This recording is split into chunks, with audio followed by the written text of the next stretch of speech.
اپنی بلند و بالا بارگاہ میں قبول و منظور فرمائے. آمین.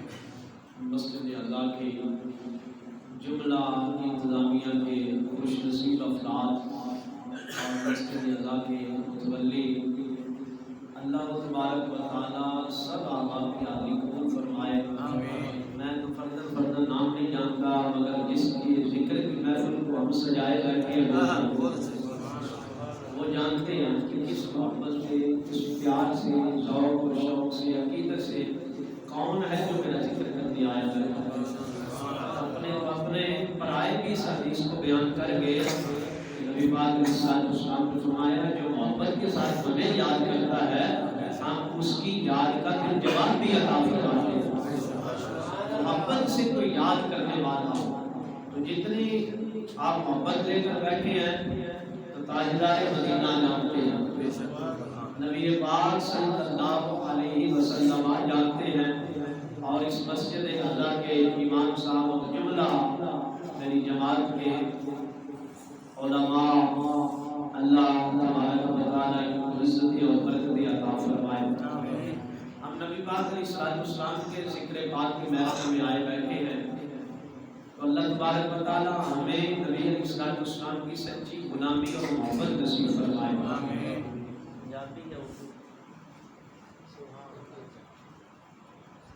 تو ہم جتنے بھی آئے بیٹھے ہیں نا جی، میرے نبی ہمیں جانتے ہیں اور اہل سنت کا یہ عقیدہ ہے۔ ہم تو بلکہ کہتے ہیں کہ ہمارے ولی بھی ہمیں جانتے ہیں، گولڑے والا ہمیں جانتا ہے، بار والا ہمیں جانتا ہے، شکار والا ہمیں جانتا ہے، تو یہ تو غلاموں کے غلام پھر آقا کا مقام کیا ہوگا؟ اگر ہمارا یہ یقین ہے تو پھر آج اس ذکر کی محفل میں بھی ہم آئے بیٹھے ہیں تو کیا نبی پاک علیہ السلام اس محفل پاک کے صدقے سے ہم سے راضی ہو جائیں گے؟ اور یقیناً ہمارا یقین ہے۔ تو جب نبی پاک علیہ السلام کو مسجد میں بیٹھ کے ہم نے راضی کر لیا تو گلی میں جا کے آپ کو ناراض کرنے کام بن جائے گا۔ یہاں پہ راضی کریں، گلی میں جا کے ناراض کر لیں، گھر میں ناراض کر لیں، بازار میں ناراض کر لیں، پھر کام بن جائے گا۔ پیارے مسجد میں اگر راضی کیا تو پھر گھر میں بھی راضی مصطفیٰ رہنے چاہیے۔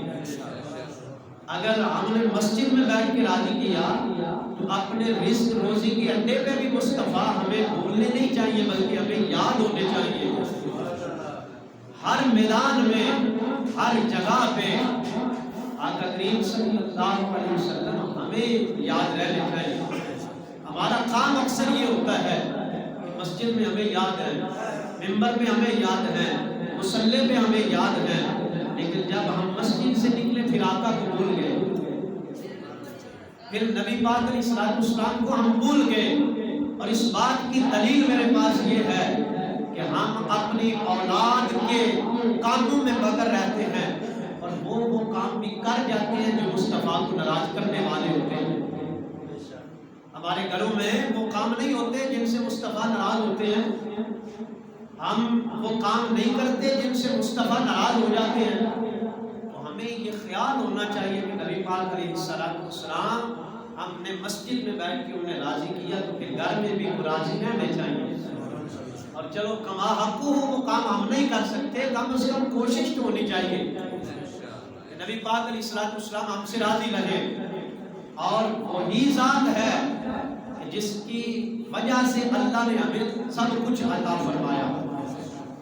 میرے مصطفیٰ علیہ السلام نے اس کو روایت کیا، حدیث قدسی میں میرا رب کہتا ہے محبوب اگر تجھے پیدا نہ کرتا تو میں رب اپنے رب ہونے کو بھی ظاہر نہ کرتا، میں اپنے رب ہونے کو بھی ظاہر نہ کرتا۔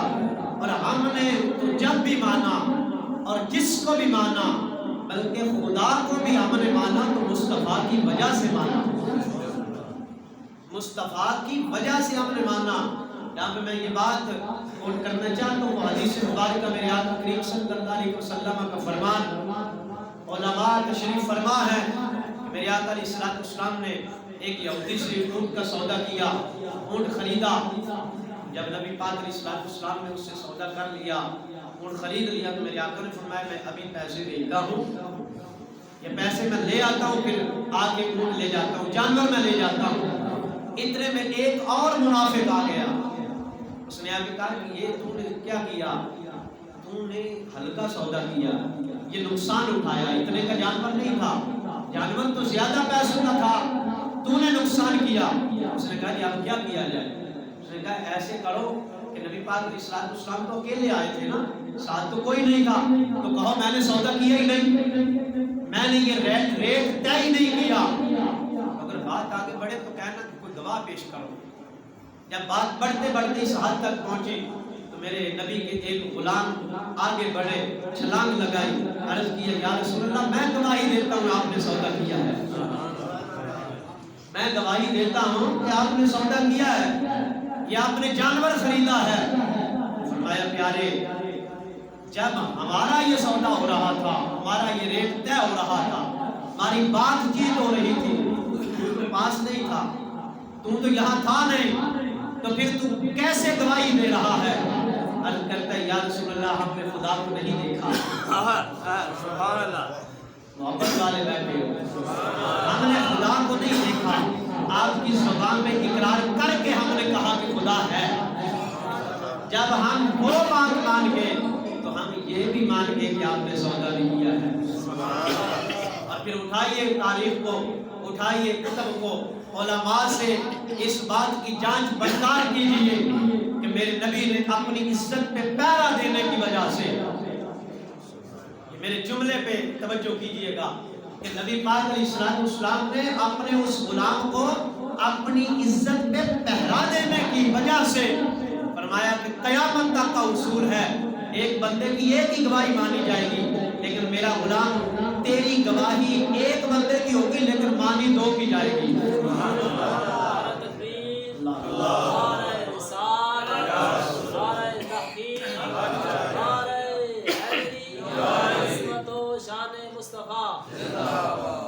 یعنی بندہ ایک ہے، گواہی ایک دے رہا ہے، لیکن مانی دو بندوں کی جگہ پہ ہے۔ کس لیے؟ فرمایا کہ تو نے میری عزت پہ پہرا جو دیا، عزت مصطفیٰ کے پہرے پر یہ میرے مصطفیٰ انعام دیا کرتے ہیں۔ زمانہ کچھ بھی کہے، زمانہ کچھ بھی بولے، لیکن ادھر سے انعام ضرور ملتا ہے۔ جب بندہ اپنی عزت کو نہیں دیکھتا، اپنے مال کو نہیں دیکھتا، اپنی اولاد کو نہیں دیکھتا، اپنی جان کو نہیں دیکھتا، پرواہ کرتا ہے مصطفیٰ جان رحمت کی، آپ کی عزت کی، آپ کی عظمت کی پرواہ کرتا ہے، تو پھر میرا رب اس مصطفیٰ کے صدقے میں بندے کو وہ عزتیں دیتا ہے کہ دربار مصطفی سے بھی بندے کو انعام ملتا ہے، دربار خداوندی سے بھی بندے کو انعام ملا کرتا ہے۔ میں نے جو آیہ مبارکہ تلاوت کرنے کا شرف حاصل کیا ہے، فرمایا لِتُؤْمِنُوا بِاللَّهِ وَرَسُولِهِ، اللہ پر اور اس کے محبوب پر ایمان لانا۔ اس کے بعد جو رب نے اگلا ٹاپک شروع کیا ہے وہ ہے یہ وَتُعَزِّرُوهُ وَتُوَقِّرُوهُ، کہ عزت بھی کرنی ہے، تکریم بھی کرنی ہے مصطفیٰ جان رحمت کی۔ اور علماء علامہ ابن منظور رحمت اللہ تعالیٰ علیہ اور امام قرطبی رحمت اللہ تعالیٰ علیہ، آپ اس آیت مبارکہ کے بعد لکھتے ہیں کہ اللہ تبارک و تعالیٰ کے حبیب کی مدد زبان سے بھی کی جائے، تلوار سے بھی کی جائے، دونوں طریقوں سے، کہ زبان سے بھی نبی مکرم صلی اللہ علیہ وسلم کی مدد کی جائے، آپ کی تعظیم و تقریر کی جائے، اور اگر ضرورت پڑے تو پھر تلوار سے بھی مصطفیٰ جان رحمت کی مدد کی جائے، آپ کی تعظیم و تقریر کی جائے۔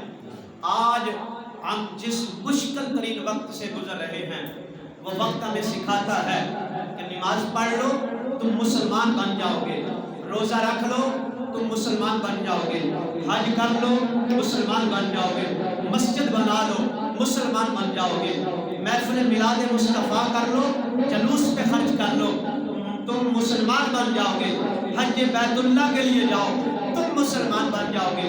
لیکن عرصہ دراز سے ہمیں یہ کسی نے نہیں بتایا، جو میرا امام کل ہمیں پیغام دے کے لیا کہ کروں تیرے نام پہ جاں فدا۔ ہم مسلمان کب ہوتے ہیں؟ ایمان ہمارے اندر کب آتا ہے؟ کہ جب ہم ہر کسی سے بڑھ کے مصطفیٰ جان رحمت کے ساتھ پیار کر لیں۔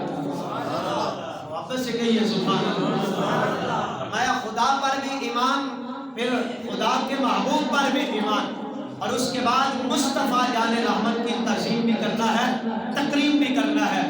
اور ایمان کیا ہے؟ نمازیں پڑھنے کا نام ایمان ہے؟ نمازیں تو وہ بھی پڑھتے تھے جن کو مسجد سے نکالا گیا تھا۔ علماء کی جماعت تشریف فرما ہے، جن کو مسجد سے نکالا گیا تھا نمازیں تو وہ بھی پڑھتے تھے۔ اور حضرت فاروق اعظم رضی اللہ تعالیٰ عنہ آپ کہتے ہیں کہ میں اس دن لیٹ ہو گیا مسجد سے، میں ذرا دیر سے آیا، تو میں دروازے کے پاس جو پہنچا نا تو کچھ بندے مسجد سے باہر نکل رہے ہیں، مسجد سے باہر نکل رہے ہیں، تو میں اپنا آپ چھپا رہا تھا کہ مجھے کیا کہیں گے، یہ اب لیٹ آ رہا ہے، شاید جمعہ ہو چکا ہے، میں تو دیر سے آیا ہوں۔ تو فرماتے ہیں میں ان سے اپنے آپ کو چھپا رہا تھا، وہ مجھ سے اپنے آپ کو چھپا رہے تھے۔ میں جو آگے بڑھا تو میں نے جا کے ماجرا پوچھا اور معاملہ پوچھا، تو فرمایا میرے حبیب نے آج ان کو علیحدہ کر دیا اور رب کا حکم آ گیا پیارے خبیث کو پاکوں سے علیحدہ کر دو۔ نمازیں تو وہ بھی پڑھنے والے تھے، حج بیت اللہ شاید وہ بھی کرنے والے تھے، اور ہم سے زیادہ زکوٰۃ تو وہ بھی دینے والے تھے۔ معاملہ کیا تھا؟ معاملہ یہ تھا کہ انہوں نے نبی پاک علیہ السلام کو اس طرح نہیں مانا جس طرح ابو بکر و عمر نے مانا تھا۔ تاجدار ختم نبوت زندہ باد، تاجدار ختم نبوت زندہ باد، لبیک لبیک لبیک یا رسول اللہ، لبیک لبیک لبیک یا رسول اللہ، لبیک لبیک یا رسول اللہ۔ یہ لبیک یا رسول اللہ یہ نعرہ سر جھکا کے نہ لگایا گا، سینہ تان کے لگایا گا، کیونکہ یہ وہ نعرہ ہے جو میرے نبی کو پکارا جاتا ہے۔ اب پیچھے کوئی بیٹھا ہو، میں اکثر محفل میں کہتا ہوں علامہ صاحب تقریر کر رہے ہیں، پیچھے سے کوئی بندہ کھڑا ہو کے نعرہ لگا دے علامہ صاحب کے نام کا، تو میں کہتا ہوں توجہ ضرور کریں گے علامہ صاحب کہ کون ہے جو میرے ساتھ محبت کرنے والا، میری محبت کر میرے نام کا نعرہ لگا رہا ہے۔ تو جب ہم کہیں گے لبیک یا رسول اللہ، یا رسول اللہ، ہم حاضر ہیں، مدینے والا کرم کی نگاہ نہیں فرمائے گا۔ لبیک لبیک لبیک یا رسول اللہ، لبیک لبیک لبیک یا رسول اللہ، لبیک لبیک لبیک یا رسول اللہ، لبیک لبیک لبیک یا رسول اللہ۔ تاجدار ختم نبوت زندہ باد، تاجدار ختم نبوت زندہ باد، من سب نبیا۔ اب فرمایا ایمان، ایمان نماز کا نام، روزے کا نام، یہ ساری چیزیں اس وقت ہوں گی جب بندہ ایمان لے آئے۔ جو ایماندار نہیں ہے وہ نماز پڑھنے کو فائدہ ہوگا، حج کرے کو فائدہ ہوگا، زکوٰۃ دے کو فائدہ ہوگا۔ فائدہ تب ان تمام اعمال صالحہ کا ہوگا جب بندہ ایمان والا ہوگا۔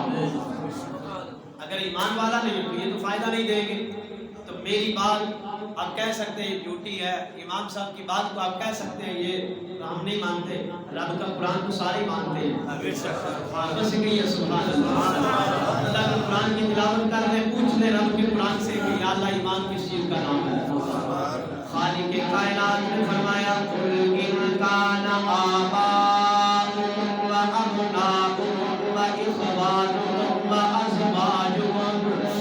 ازواجکم و عشیرتکم و اموال اقترفتموها و تجارت تخشون کسادها و مساکن ترضونها احب الیکم من اللہ و رسولہ وجہاد فی سبیلہ فتربصوا حتی یأتی اللہ بأمرہ واللہ لا یہدی القوم الفاسقین۔